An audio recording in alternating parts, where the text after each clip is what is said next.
Hi, I'm Beetle Dustino, and welcome to another episode. And today, it won't be the Beatles, it'll be the Beach Boys. I am reacting to a video that Giggens posted the other day discussing a possible reissue of two of the Beach Boys' probably least loved albums.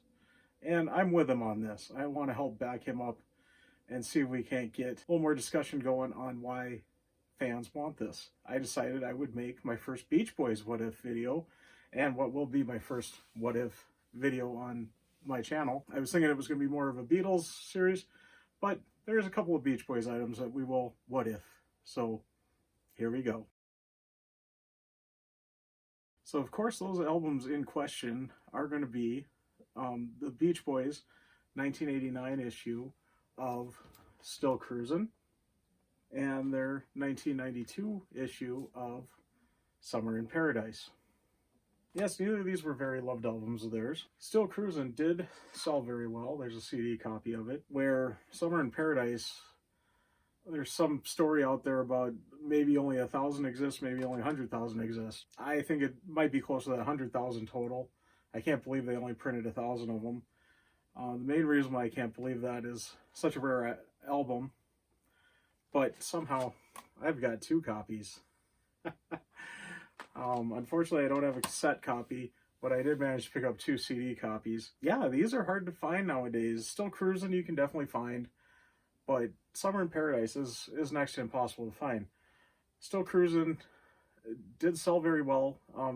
Its track list does include a couple of the classics on there, but the other songs are quite good. I got quite a story myself on Still Cruisin'. It was kind of the first album I bought. True album I bought with my own money, and I know I got it in Christmas time '89. I remember I picked it up at Kmart. I got a gift certificate or something, and was told to go and buy some Christmas presents for myself, and that was one thing I beelined right to get. I got the cassette copy of it. I've still got it in my house somewhere. I don't know where. Been boxed away for years, but someday I'll find it. But recently I did find a lot of just sealed Beach Boys cassettes on eBay, and I picked them up. One of them included Still Cruisin', so I do got a very nice sealed copy here of it. Includes the price tag from the store, and a little Price Busters sticker. I played that thing over and over and over again though when I was a kid.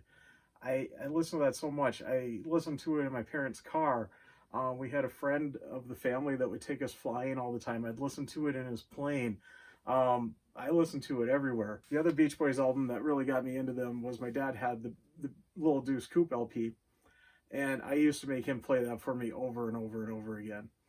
And Still Cruisin' and Little Deuce Coupe, I mean, very car focused, not the surf music, but cars, a lot of it. And, you know, I love cars. I got a GTO that I absolutely adore. Wanted a cool car since I was a kid to sit and cruise and listen to the Beach Boys while driving. And hey, that's what I do. This album art, I mean, right there. As a kid, I knew that was a 67 Corvette Stingray on the hood there. Obviously, this part is not correct, but this part is definitely a 67 Corvette Stingray. And even the flag albums are Corvette flags from about that era. I knew that as a kid. And, you know, I feel like between Deuce Coupe and this album, I feel that is what, you know, made me the car guy I am today. So I really want to put my support behind Still Cruisin' for sure. Now, Summer in Paradise, I didn't know much about that album before recently when I started to kind of collect all the studio albums of the Beach Boys. Saw that on the list. I didn't know it was as rare as it was when I was finding it. That's why I ended up with the two copies. I found the one, I think for 35 bucks or something when I was first looking. That was the cheapest one I could find at the time. I snatched it up, got it, realized it didn't have the poster. Was going to just kind of let it be, whatever. But I was kind of searching for the UK mix of it and was on Discogs one day and just popped in to look at the US release, see what was available, what the prices were going for, and happened to see one that the guy was claiming it was pretty good copy, good shape, and it was cheap. It was like between 20 and 25 bucks. I can't remember. Didn't mention if the poster was included, so I messaged the seller, and he said that it was, and the second that he said it was, I picked it up. So there is that poster, of course. So now I've got a copy with the poster and one without. And between the two, they're fairly alright condition. CDs play great, though.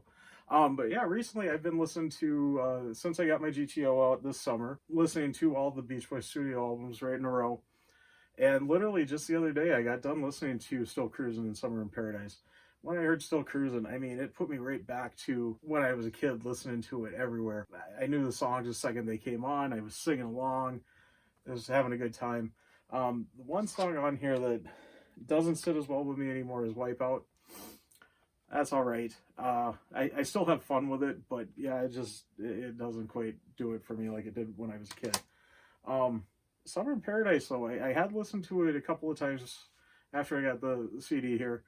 I was familiar with a couple of the songs from Full House and stuff. Obviously the Forever, the Jesse and the Rippers version of it. But the others I wasn't as familiar with. But I had watched Giggens' review right before I listened to it the other day in my car. And you know, he kind of stated that there were a couple of good songs on there, and I agree. Strange Things Happen is a fantastic song. What I noticed listening to it too is that first part of it, the first half, but that A side is kind of like the movie The Room. It's so bad, you gotta listen to it. You gotta see what happens. You kind of gotta laugh. And, you know, for what a great band they were, maybe that isn't the greatest thing to say, but it's still part of what they did and part of what their story is, and you know, they're still fun to listen to. But that B-side was really good. The only thing I think lets down the B-side is the Forever song. That should have been left alone. If they were going to redo it, it should have been done a lot better. But then again, it was perfect already, so why would you redo it? With this being a What If series, we are going to talk about the physical media and how it would be released. My initial thought was do like the twofer series, that came out in the 90s, early 90s and early 2000s. It was reissued again. And just include the two albums together and kind of complete out that set and just have, you know, Still Cruisin' with Summer in Paradise on the back and include a couple bonus tracks. Giggens did point out in his change.org petition, I didn't think about this at first either, there are the two mixes between the US and the UK mix on Summer in Paradise. And that would be good to have both mixes included. That would kind of make the twofer set not doable unless you did 2 discs in the set. So yeah, let's separate it out. Do a Still Cruisin' separate release and a Summer in Paradise separate release. Obviously put it on streaming services, but let's get LP, obviously, 2 of each. Let's get a CD release with some bonus tracks on it. And let's discuss those bonus tracks. I'm going to apologize. I'm going to be looking at the notes here. I'm going to try to include everything that Giggens included on the change.org petition, but one that he did suggest for Still Cruisin' as a bonus would be Chasing the Sky, the East Meets West that they did with the Four Seasons, Happy Endings that they did with Little Richard, Don't Worry Baby that they redid with the Everly Brothers, the Spanish version of Kokomo, and my favorite of the bunch, the Living Doll collaboration with Barbie. For Summer in Paradise, the bonuses that he suggested would have been Problem Child. I do remember as a kid watching that movie and hearing that song. That was pretty cool, and I've always wondered where the heck is that. That'd be a good place for it. Then the Crocodile Rock song that they did on the Elton John tribute, 2 Rooms, the different Forever mixes. Again, we'll give a little shout out to Jesse and the Rippers. But yeah, let's get these released on CD individually, and obviously an LP release, especially considering that the only LP release of Summer in Paradise that was that Korean release. And definitely, let's get it on at least streaming. I agree with Giggens. At least get it on streaming. And include those bonuses on streaming, but I want that physical, new reissued copy of these, especially this and this weird packaging. Let's get a proper CD package going.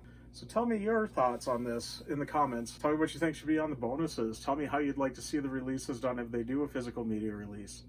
But let's discuss this. Put it in the comments. Also, please make sure to check out the change.org petition.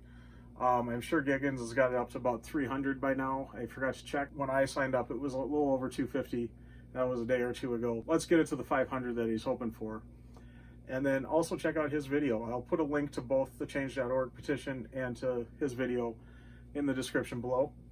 And also please like and subscribe to my channel. But again, I'm Beetle Dustino, or Beach Boy Dustino, signing out. We'll talk to you later.